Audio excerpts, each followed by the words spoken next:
Hi, everyone. Welcome to the next installment of Snackable Content brought to you by Personio. Joining me today is Anna Gullstrand, who is the VP of People at Mentimeter with many years of experience in facilitation, process, and learning design. Her recent book, Faciliitera, was the Swedish HR Book of the Year in 2020. And our topic today is how HR professionals can use facilitation to drive better outcomes. Welcome, Anna, and thank you for joining me today. Thank you. So nice to be here. Your book, Faciliitera, describes how to successfully lead a group toward a goal in the role of facilitator. Is this book targeted specifically toward HR professionals, or is it for everyone? When I wrote it, I felt that this is for everyone because also as a member of a group, you can use the behavior of a facilitator to help the group come forward. A lot of things that is written in this book about how our brain works, social needs, how to communicate, how to actually learn from our feelings, all of those things are things that everyone can use, both actually professionally and in your private life. However, I mean, if you're a team leader or if you're a project manager or if you are a professional facilitator or an HR expert, I think that you will have extra use of it. For what kinds of situations would you recommend HR-led facilitation? And are there any new opportunity areas you've seen as the traditional employment models evolve? The base point here is that we want to make sure that we unleash the full potential of our organization and all the people in our organization.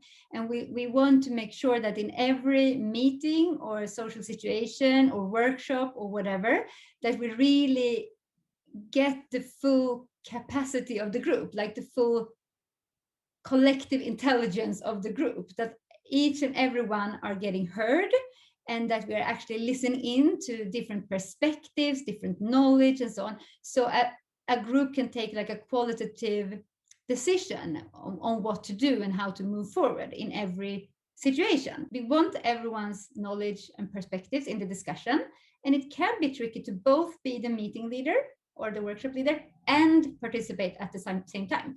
So I think for some situations, we actually bring in consultants to help us to facilitate. We need to come to a level of understanding what facilitation is to be able to understand when to bring in someone, when to do it ourselves, when to maybe help each other out. So I have situations where actually a manager from the sales team went into the support team and facilitated a workshop because they wanted someone more neutral to facilitate the workshop. Sometimes it's simple tasks. So we just go and run by ourselves individually. You do that, you do that, you do that, and you do that. We just need like a good product manager to like divide and create clarity, and then we just run, and then we meet up for information, and then we run again, and so on.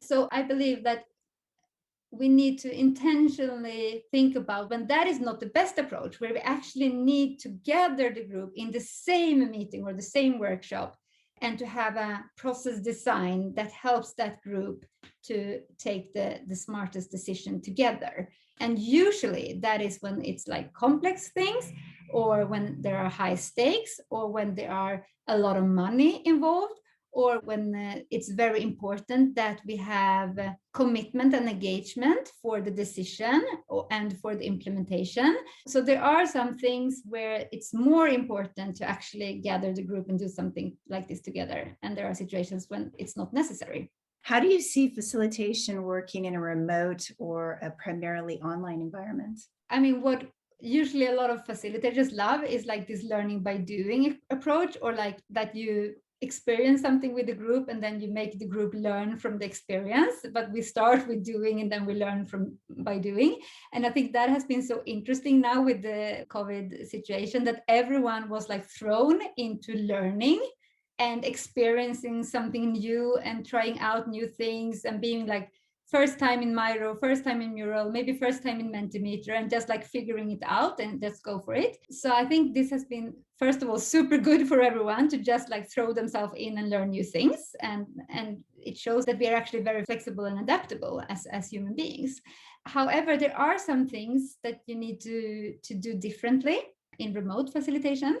And what I usually try to talk about is then if we can learn more about how our brain works and our basic human needs, if we have that theory and that knowledge, then I, as a team member or as a facilitator, can use that for different contexts, no matter if it's remote or physical, or some people in the room, some people somewhere else, and so on. I can use the knowledge I have to come up with my own strategies. So at Mentimeter, we actually talk a lot about a model that's called SCARF model, which is also, I mentioned it in the book also. So it's a model that comes from an institute called Neuro Leadership Institute, and they put together research from neuroscience and leadership all together, and like, what can we learn about the brain that makes us better leaders and collaborators. So the SCARF model says what we as human beings need to be able to perform at our best. And it's basically, S stands for status, we need to feel important. C stands for certainty, we need to know what's going to happen and to feel sure about people in a way. A stands for autonomy, so we need to feel that we have a choice and that we can affect our own future. R for relatedness, so we need to feel that we are accepted in a group and that we feel that we belong to a group and that we can like relate and like togetherness in a way. And then F stands for fairness, that we want stuff to be fair. And this is actually a bit hardwired in the brain, because these things were very important when we were living in tribes 100,000 years ago. So we all have these needs. It doesn't matter which culture we come from. So what I usually do when I'm going to facilitate something is that if it's remote or physically, I think like, okay, I have a group now. What do I need to do the first 5 minutes to make sure that they get rewarded on these 5 things? That they feel that they are important, that they feel certainty what's going to happen, autonomy, that they actually have a choice to participate and to like lean in, and that they don't need to share if they don't want to share, like there's always a choice. Relatedness, that everyone feels like we are a group, we see each other, we check in. That's why we're using check-ins a lot. Like everyone says something in the beginning, we are a group, we create presence and focus together. And then fairness, what a facilitator is doing a lot is actually providing fairness to a group, making sure that everyone is heard, is giving the word to someone, is looking that person wants to say something, like, please say something. Or I see something going on in that person's head, I can say like, okay, Mona, I see something is going on. Can you share what's in your head right now? So, I mean, making sure that everyone speaks more or less the same time, making sure we're keeping the time limit for the meeting, making sure we reach the goal of the meeting. All those things creates a lot of certainty for people. And I think now in remote times, it's even more important with the relatedness part, that we really feel that we belong to this group and we have this social need that is so strong. So I put more effort into that now. Are there any other best practices for successful facilitation you could share with us today? Yeah, at least in Sweden, people are a bit tired of workshops, like workshop fatigue in a way. And my amateur reasoning about that is that we have all been in a lot of workshops where we were only brainstorming. So basically the purpose of the workshop was like, we want your input, we want your ideas, we want your thoughts, we're brainstorming together. And it felt very creative and very like open and fun and so on. However, what most people want is stuff to happen. So usually we go to a brainstorming workshop and then we feel afterwards like, okay, what was the point of that? Who's taking care of these ideas? Who's prioritizing? Who is actually like doing something about this? I now shared what I believe this organization or team needs or what we need to do, and nothing happened.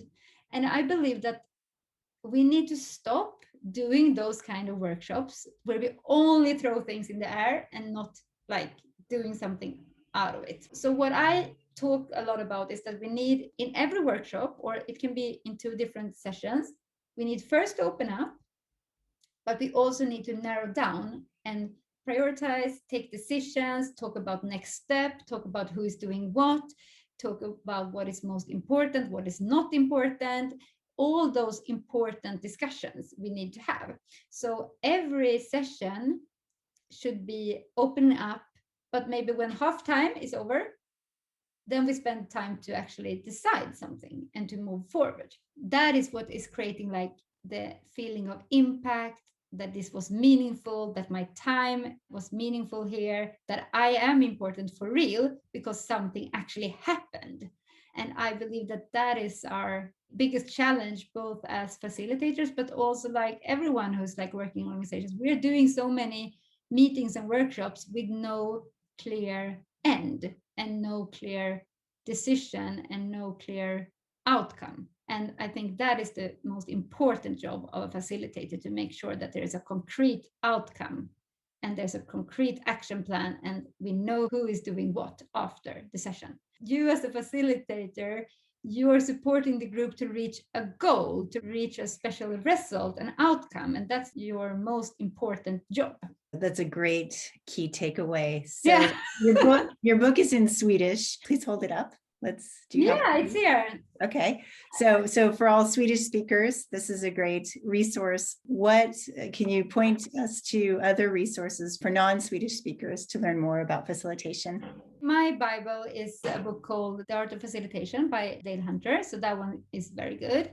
But now recently, there are also a lot of like SaaS companies that are helping out with this kind of thing. So there's one called Session Lab. They have a great library of workshop methods and things like that. Also, I mean, Miro and Mural, they also have a great library. Also, actually, Mentimeter, we have a lot of like resources for how you can do meetings and workshops and so on. All right. Well, thank you, Anna, for joining me today. And everyone, check out personio.com or Mentimeter for more information and interviews on expert topics.